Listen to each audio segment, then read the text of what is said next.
तो welcome to सफलता classes. सफलता क्लासेस में आपका स्वागत है। मैं अभय चंद कुमार फिर से एक बार मैथ्स का ऑब्जेक्टिव क्वेश्चन लेकर आया हूँ। अगर आप लोग इस चैनल पे नए हैं इसे ज़रूर सब्सक्राइब कर लें। चलते हैं हम लोग क्वेश्चन की तरफ। क्वेश्चन नंबर 1 क्या कह रहा है, दो संपूरक कोण 4:5 के अनुपात में है, उनकी माप क्या होगा। देखिए संपूरक क्या होता है, जब दो कोणों का योगफल, जैसे ए कोण है, एक कोण बी है, इसका मान कितना होना चाहिए 180 डिग्री। तो यहाँ एक कोण चार है, तो 4x प्लस 5 बराबर 180 डिग्री। तो 9x और कितना 180, तो 20 180, एक्स मान कितना आया 20। अब यहाँ रखेंगे तो 20 चौका 80, अब 20 बन से 100, तो उनकी माप क्या क्या हो जाएगा 80 और 100। चलते हैं नेक्स्ट क्वेश्चन सेकेंड पे। इससे पहले था संपूरक पे आधारित क्वेश्चन है, इसमें क्या है पूरक, मतलब दो कोणों का योगफल कितना होना चाहिए 90 डिग्री के बराबर। जैसे ए प्लस बी कितना होना चाहिए 90 डिग्री के बराबर, तो ये क्या होगा पूरक। तो 5:4, तो 5x प्लस 4x बराबर में कितना 90 डिग्री। 5×4 9x बराबर में कितना 90, x बराबर में कितना 9×9 90 10 डिग्री। तो क्या दोनों कोणों के बीच का अंतर, तो दोनों कोण के बीच का अंतर 5 और 4 का अंतर कितना है 1, तो एक एक्स हो गया ये। तो x का मान 10 है, तो एक x मान कितना हो जाएगा 10। ऑप्शन नंबर सी सही हो जाएगा। चलते हैं नेक्स्ट क्वेश्चन पे थर्ड पे। थर्ड में क्या कह रहा है कि यदि त्रिभुज ए बी सी में 3 कोण ए बराबर 4 कोण बी बराबर कोण 6 कोण सी, तो ए अनुपात बी अनुपात सी। देखिए जैसे कोण के पहले कोई संख्या दिया रहा है, इसको हम लिख सकते हैं कोण ए बटा में 3 बराबर में कोण बी बटा में 4 बराबर में कोण सी बटा में 6।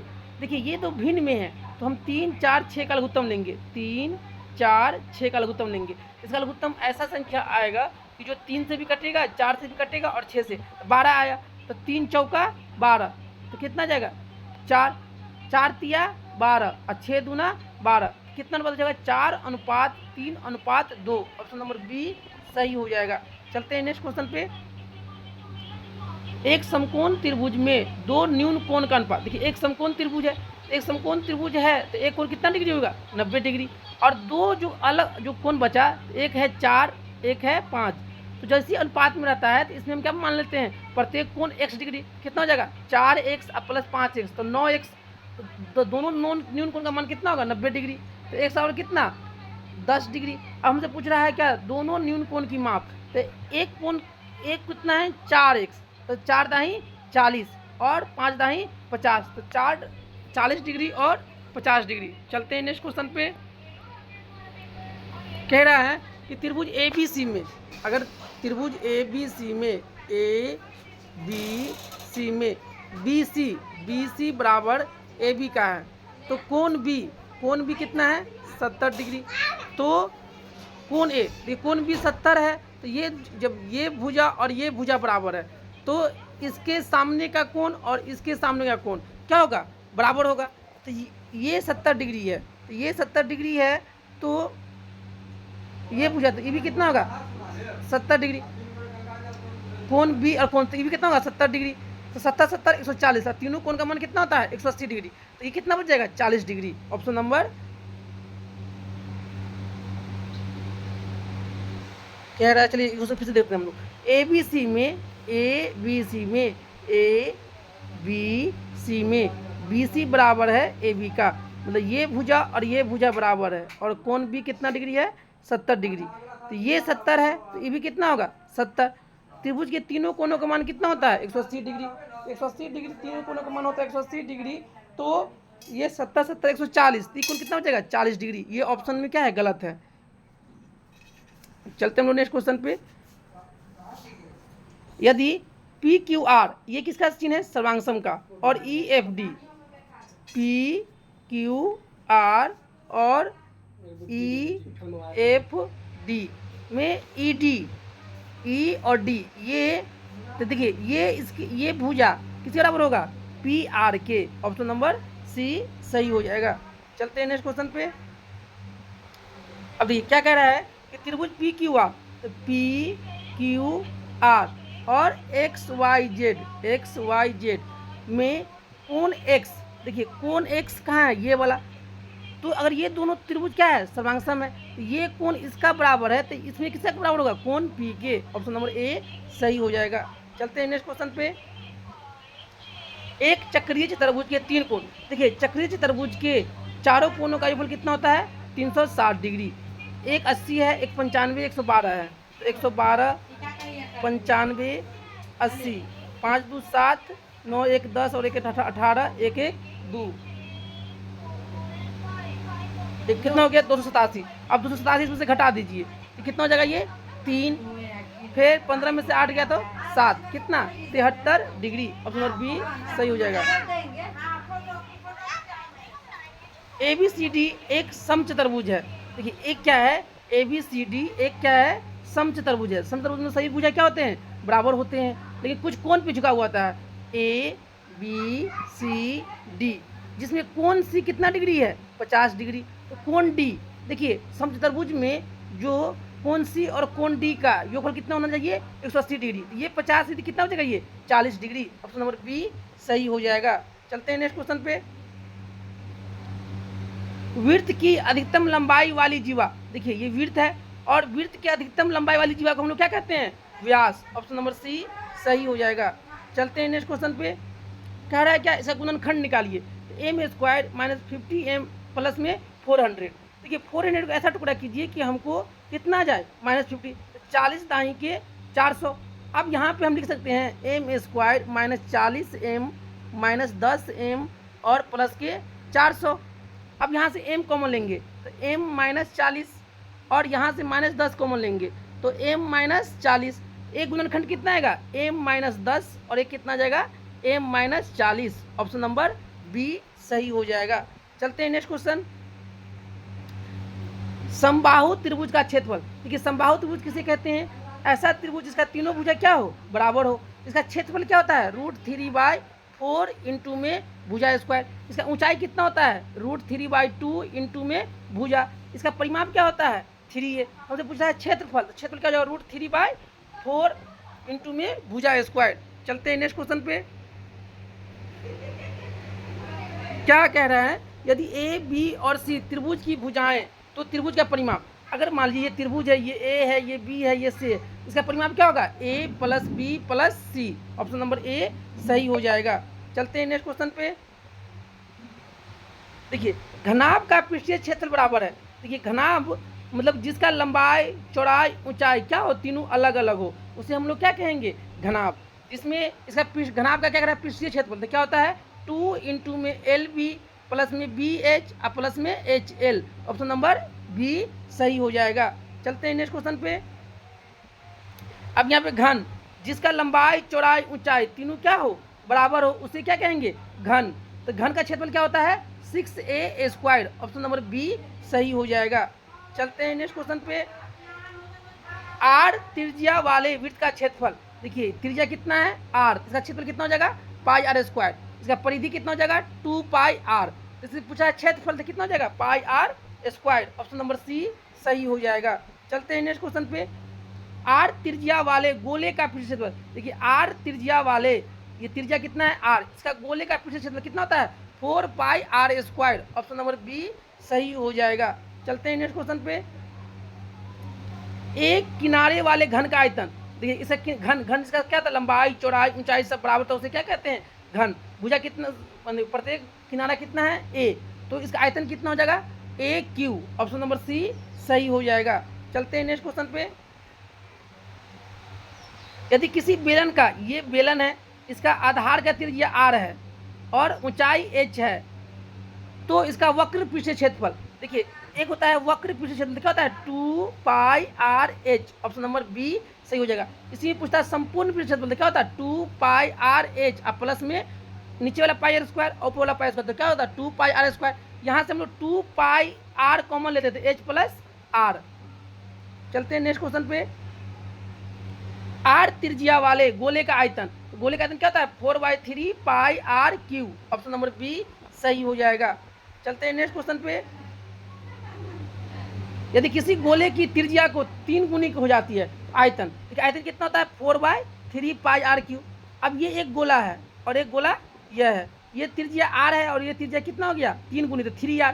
तो यहाँ पे कितना हो जाएगा 4/3πr³ और ये कितना हो जाएगा 4/3πr³। 3 × 9 = 27 are Q.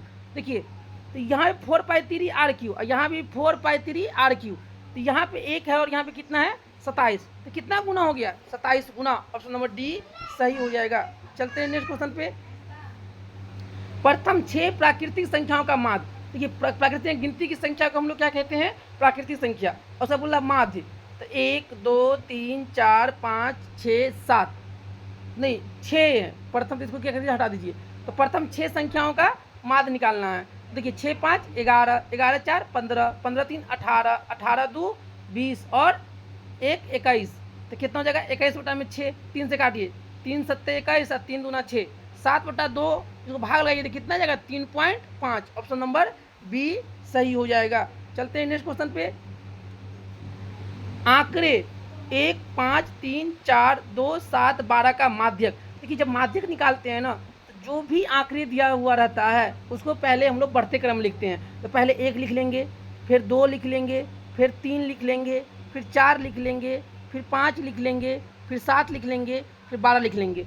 1 2 3 4 5 6 7, 1 2 3 4 5 6 7। अब देखिए जब ऑड नंबर है, गिनती जब काउंटिंग करेंगे जो आंकड़े को तो वो ऑड नंबर है, तो हम क्या करेंगे 3 इधर से छोड़ेंगे और 3 इधर से छोड़ेंगे, जो बीच वाला बचेगा वही क्या कहलाएगा माध्यक। ऑप्शन नंबर ए सही हो जाएगा। चलते हैं नेक्स्ट क्वेश्चन पे। कह रहा है कि वर्ग अंतराल। देखिए वर्ग अंतराल दिया हुआ है तो वर्ग चिन्ह, तो वर्ग चिन्ह क्या कैसे निकालते हैं हम लोग, मतलब उच्च सीमा अब प्लस में निम्न सीमा बटा में 2, 170 अब प्लस 150 अब बटा में 2, 0 7 5 12, 1 1 2 1 3, 320 बटा में 2, तो 2 एकम 2, 2 छक्के 12, कितना जाएगा वर्ग चिन्ह 160। ऑप्शन नंबर बी सही हो जाएगा। चलते हैं नेक्स्ट क्वेश्चन पे। देखिए यहाँ पर निकालना है क्या परिसर, जो आंकड़ा दिया हुआ है परिसर। तो परिसर क्या होता है कि जो आंकड़ा दिया हुआ है उसमें अधिकतम मान क्या होता है, अधिकतम मान माइनस में न्यूनतम मान। अधिकतम मान कितना है इसमें 19 और सबसे कम मान कितना है 10। तो 19 में से 10 गया तो कितना बचेगा 9। इसका प्रतिशत कितना हो जाएगा 9। चलते हैं नेक्स्ट क्वेश्चन पे। आंकड़े का बहुलक। तो जो संख्या ज़्यादा बार आया हुआ है उसे हम लोग क्या कहते हैं बहुलक। 14 यहाँ एक बार है, 17 1 और 1 2 बार है, 15 भी एक बार है, 18 भी एक बार है, 19 भी एक बार है। सबसे ज़्यादा बार कौन आया हुआ है 17, तो बहुलक कितना हो जाएगा 17। ऑप्शन नंबर सी सही हो जाएगा। चलते हैं नेक्स्ट क्वेश्चन पे। अब देखिए 17 का मिलान चिन्ह निकालना है। तो 1 2 3 4 1 5, 1 2 3 4 और 1 5, 1 2 3 4 और 1 5, 5 10 15 और 2 17। ऑप्शन नंबर सी सही हो जाएगा। चलते हैं नेक्स्ट क्वेश्चन पे। दो घनों का आयतन का अनुपात। देखिए एक घन का आयतन का देखिए क्या होता है, एक है और एक कितना है 64 है। तो कोरो तो घन का आयतन क्या होता है भुजा क्यू। तो इसका हम लोग क्या निकालेंगे घन क्यू। क्या निकालेंगे घन क्यू। तो एक का घन कितना हो जाएगा 1 और 64 कितना हो जाएगा 4। तो 1 अनुपात 4। ऑप्शन नंबर बी सही हो जाएगा। चलते हैं नेक्स्ट क्वेश्चन पे। दो लंबवृत्तीय बेलनों का आयतन समान है। देखिए दो क्या है बेलन है और उसका आयतन दोनों में क्या है समान है, और ऊंचाई ये है 1 अनुपात में, एक ये है 3 अनुपात में।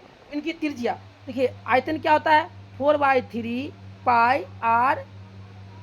अच्छा लंबवृत्तीय बेलन है, इसका आयतन क्या हो जाएगा पाई आर स्क्वायर। आयतन अलग ऊंचाई अलग रहते h1 अब बटा में पाई r2 का स्क्वायर इंटू में h2। पाई से पाई कट गया। और यहाँ पे हमको चलिए इसको फिर से एक बार हम लोग देखते हैं क्या है। दोनों लंब आयतन समान है तो पाई r1 स्क्वायर h1 बराबर में पाई r2 का स्क्वायर इंटू में h2। पाई से पाई कट गया। r1 का स्क्वायर h1 कितना दिया हुआ है 1 बराबर में r2 h2 कितना दिया हुआ है 3। हमको निकालना है r1 बट्टा में r2 मतलब त्रिज्या का अनुपात निकालना है। तो r1 तो r2 कितना है 3 है, कितना जाएगा 3 बटा में 1। जब यहाँ से स्क्वायर हटाएंगे इधर क्या जाएगा रूट, तो क्या जाएगा √3 अनुपात 1। ऑप्शन नंबर सी सही हो जाएगा। चलते हैं नेक्स्ट क्वेश्चन पे। यदि भी आयतन वाले किसी घन के प्रत्येक कोण की 1/3 कर दिया जाए। तो देखिए घन का आयतन, तो घन का आयतन क्या होता है भुजा क्यू। अब मान लीजिए पहले घन का आयतन क्या है a है, अब इसे 1/3 कर दिया गया 1 बटा में 3a। तो घन का आयतन क्या होता है भुजा क्यू। यहाँ पे a क्यू और यहाँ पे भी क्या करेंगे हम लोग क्यू। यहाँ पे हो जाएगा a क्यू और यहाँ पे 1/27 ए क्यू। देखिए ए क्यू यहाँ भी है, ए क्यू यहाँ भी है, तो ये कितना गुना हो जा रहा है आयतन, 1/27 मतलब गुना आयतन हो जाएगा। चलते हैं हम लोग नेक्स्ट क्वेश्चन पे। यदि मैच जीतने की प्रायिकता, देखिए प्रायिकता वाला में अगर मतलब जीतने का और मतलब जीतने का और हारने का दोनों का सम कितना होता है, एक जीतने का प्रायिकता 0.2 है, तो हारने का कितना, एक में घटा लेंगे, एक में से घटा देंगे 25, तो कितना जाएगा 75, 0.75 हारने की प्रायिकता होगा। चलते हैं नेक्स्ट क्वेश्चन पे। एक समकोण समद्विबाहु, ऐसा समकोण त्रिभुज जिसमें दो भुजा बराबर है, तो ये 6 है तो ये भी 6 होगा। इसका क्षेत्रफल तो 1/2 गुने में आधार 6 और ऊंचाई 6, 2 तिया 6, 6 त्रिक 18 सेंटीमीटर स्क्वायर। चलते हैं नेक्स्ट क्वेश्चन पे। बिंदु -7 5 में, भुज किसे कहते हैं हम लोग, एक्स वाले को भुज कहते हैं, वाई वाले को कोटि कहते हैं, तो भुज कितना हो जाएगा -7। चलते हैं नेक्स्ट क्वेश्चन पे। बिंदु 7 - 9 किस पाद में है, देखिए एक्स है प्लस वाई है माइनस, ये किस में होता है, देखिए पहला पाद में क्या होता है, एक्स भी प्लस वाई भी प्लस, दूसरा में एक्स माइनस होता है और वाई प्लस होता है, तीसरा में एक्स होता है माइनस और वाई होता है माइनस, चौथा में एक्स होता है प्लस और वाई होता है माइनस, एक्स प्लस है वाई माइनस है, तो किस में होगा, चतुर्थ पाद में। चलते हैं नेक्स्ट क्वेश्चन पे। देखिए यहाँ पूछ रहा है कोटि, कोटि किसे कहते हैं, वाई वाले को हम लोग कोटि कहते हैं, तो कितना हो जाएगा 17, ऑप्शन नंबर बी सही हो जाएगा। चलते हैं नेक्स्ट क्वेश्चन पे। निम्नलिखित में से कौन बिंदु द्वितीय चतुर्थांश में, तो द्वितीय में क्या होता है, एक्स माइनस का होता है और वाई प्लस का होता है, यहाँ एक्स प्लस है, यहाँ भी एक्स प्लस है, यहाँ भी एक्स प्लस है, तो ऑप्शन नंबर बी में एक्स माइनस और वाई प्लस है, तो द्वितीय चतुर्थांश में कौन होगा, ऑप्शन नंबर बी। चलते हैं नेक्स्ट क्वेश्चन पे। एक बिंदु जिनके दोनों निर्देशांक ऋणात्मक है, देखिए मान लीजिए कोई बिंदु है जिसमें एक्स भी माइनस का है और वाई भी माइनस का है, तो ये किस में होगा, ये तृतीय चतुर्थांश में, ऑप्शन नंबर सी सही हो जाएगा। चलते हैं नेक्स्ट क्वेश्चन में। रैखिक समीकरण 2x + 3y = 6 का ग्राफ किस बिंदु पर y अक्ष से मिलता है, देखिए y अक्ष पे, तो y अक्ष पे मिलता है तो x क्या हो जाएगा 0, तो यहाँ x 2 है तो ये होगा नहीं, यहाँ पे 3 है तो ये होगा नहीं, बचा ऑप्शन नंबर सी और ऑप्शन नंबर डी। अब देखिए x को 0 रखेंगे तो यहाँ पे 0 बना देगा, तो 3y = 6, y = 2, तो कितना हो जाएगा 0 और 2, ऑप्शन नंबर सी सही हो जाएगा। चलते हम लोग नेक्स्ट क्वेश्चन पे। अब इसका क्वेश्चन खंड निकालना है, तो यहाँ से हम लोग 5a कॉमन ले लेंगे, तो बचेगा कितना, a माइनस 5 चौका 20, तो 4b, तो कहाँ 5a, a - 4b, option number B सही हो जाएगा। चलते हैं नेक्स्ट क्वेश्चन पे। निम्नलिखित में कौन अप्रमेय संख्या है, ऐसी संख्या जिसे हम लोग p/q के रूप में नहीं लिख सकते हैं, उसे क्या कहते हैं, अप्रमेय। देखिए √4/9 उसको p/q के रूप में लिख सकते हैं, 3/9, 25/49, 5/7, 9 का 3, लेकिन √7 का वर्गमूल निकलेगा नहीं, जिसका वर्गमूल नहीं निकलेगा वो क्या होगा, अप्रमेय, ऑप्शन नंबर डी सही हो जाएगा। चलते हैं नेक्स्ट क्वेश्चन पे। एक पासा, जो लूडो खेलते हैं ना, तो उससे जो मतलब वो खेलने वाला जो होता है उसे हम लोग क्या कहते हैं, पासा। उस पासा को फेंकने पर 4 आने का, देखिए एक पासा फेंकेंगे तो 1 आएगा, 2 आएगा, 3 आएगा, 4 आएगा, 5 आएगा, 6 आएगा, तो कुल प्रायः कितना होगा 6, और उसने बोला कि 4 कितना बार आएगा, केवल एक बार, तो 1/6, ऑप्शन नंबर ए सही हो जाएगा। चलते हैं नेक्स्ट क्वेश्चन पे। क्या कह रहा है, 3/4x³ + 2x² - 3x + 4 का एक शून्यक होगा। देखिए ऑप्शन नंबर ए रखेंगे तो क्या इसका मान 0 होगा, नहीं, बी रखने पे भी नहीं होता है, सी रखने पे भी नहीं होता है, डी का -4 रखेंगे तो इसका मान कितना हो जाएगा 0 के बराबर, तो कौन हो जाएगा, ऑप्शन नंबर डी। और इस वीडियो का ये क्या था, अंतिम क्वेश्चन। चलते हैं हम लोग कुछ क्या कर लेते हैं, रिवीजन। जैसे समबाहु त्रिभुज किसे कहेंगे, ऐसा त्रिभुज जिसका तीनों भुजा क्या हो, बराबर हो, और तीनों कोण भी क्या हो, बराबर हो। ये ए है, ये ए है, ये ए है, इसका क्षेत्रफल, समबाहु का क्षेत्रफल क्या हो जाएगा, √3/4 इंटू में भुजा स्क्वायर। इसका ऊंचाई कितना हो जाएगा, समबाहु होगा √3/2 इंटू में ए। इसका परिमाप कितना हो जाएगा, 3a, कितना हो जाएगा 3a। चलते हैं हम लोग, ये क्या है अपना आयत। आयत में क्या होता है, आमने सामने की भुजा क्या होते हैं, बराबर होते हैं, और प्रत्येक कोण कितना डिग्री पे होता है, 90 डिग्री पे होता है, और आयत में क्या होता है, 2 विकर्ण होते हैं। तो आयत का परिमाप क्या होता है 2 इंटू में लंबाई प्लस चौड़ाई। क्षेत्रफल आयत का क्षेत्रफल क्या होगा लंबाई गुने में चौड़ाई। विकर्ण बराबर क्या होगा रूट अंडर एल स्क्वायर अब प्लस बी स्क्वायर। चलते हैं हम लोग आप नेक्स्ट पे। ये क्या है अपना वर्ग है, वर्ग जिसका चारों भुजा क्या हो बराबर हो और प्रत्येक कितना डिग्री पे होगा 90 डिग्री पे। प्रत्येक कौन कितना डिग्री होगा 90। इसका परिमाप क्या हो जाएगा 4a। इसका क्षेत्रफल वर्ग का क्षेत्र क्या होगा भुजा स्क्वायर। इसका विकर्ण क्या हो जाएगा इसका विकर्ण हो जाएगा a रूट 2। आगे चलते हैं। ये क्या है सम चतुर्भुज। प्रत्येक भुजा तो बराबर होगा लेकिन कुछ कोण पे झुका होगा। ये a है ये a है ये है और इसका विकर्ण दोनों विकर्ण क्या होगा अलग अलग। अगर ये d1 है तो ये क्या हो जाएगा d2। तो सम चतुर्भुज का क्षेत्रफल क्या हो जाएगा 4a। परिमाप क्या होगा 4a। क्षेत्रफल क्या हो जाएगा विकर्णों का 1/2 गुने में विकर्णों का गुणनफल d1 इंटू में d2। इसका चलिए यहाँ पे क्या होता है एक संबंध होता है भुजा और विकर्ण में। भुजा और विकर्ण में तो क्या होता है 4a स्क्वायर बराबर में d1 square plus d2 square. चलते हैं हम लोग नेक्स्ट टॉपिक पे। ये क्या है वृत्त है। बहुत सारे बिंदु मिलकर एक गोलाकार आकृति को क्या कहेंगे वृत्त। वृत्त कहीं कहीं क्या होगा केंद्र होगा। केंद्र से वृत्त के परिधि पर किसी बिंदु को मिलाएंगे तो वो क्या कहलाएगा त्रिज्या। तो वृत्त की परिधि क्या होता है 2 पाई आर। वृत्त का क्षेत्रफल क्या होता है पाई आर स्क्वायर। अगर मान लीजिए अगर हमें व्यास दिया हो और त्रिज्या निकालना रहे तो क्या करेंगे व्यास का आधा। अगर हमें व्यास दिया हो अगर त्रिज्या निकालना रहेगा तो व्यास का आधा। अगर हमको व्यास निकालना रहेगा तो हम त्रिज्या क्या कर देंगे 2 गुना। जब इसी वृत्त को हम अगर आधा काट देंगे तो क्या बनेगा अर्धवृत्त। क्या बनेगा अर्धवृत्त। तो ये आर है ये आर है तो अर्धवृत्त का परिमाप क्या होगा पाई आर प्लस में 2r। आर कॉमन ले लेंगे तो क्या होगा पाई प्लस में 2। इसका क्षेत्रफल क्या हो जाएगा पाई आर स्क्वायर बटा में 2। चलते हैं नेक्स्ट में। अगर मान लीजिए ये क्या है बेलन। ये क्या है बेलन। बेलन में क्या होगा एक नीचे वृत्त होता है एक ऊपर वृत्त होता है। इसका ऊंचाई h है ना और इसका त्रिज्या r है। तो देखिए इसका वक्र पृष्ठ क्षेत्रफल बेलन का वक्र पृष्ठ क्या होता है 2 पाई आर एच। बेलन का संपूर्ण पृष्ठ क्षेत्रफल क्या होता है 2 पाई आर इंटू में h प्लस आर। बेलन का आयतन क्या होता है पाई आर स्क्वायर h। चलते हैं हम लोग। ये क्या है अपना जो होता है ना आइसक्रीम खाने वाला वो क्या होता है शंकु। इसका त्रिज्या कितना है r। इसका ऊंचाई कितना है h और इसका l।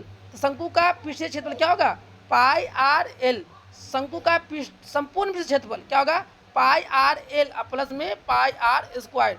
तो पाई आर कॉमन लेंगे तो क्या होगा एल प्लस आर। इसका आयतन 1/3 पाई आर स्क्वायर एच। इसी तरह से हम लोग नेक्स्ट वीडियो जब बनाएंगे तो हर एक टॉपिक को हम लोग कवर करते हुए चलेंगे। अगर आप लोग इस चैनल पर नए हैं इसे ज़रूर सब्सक्राइब कर लें। Thank you for watching this video.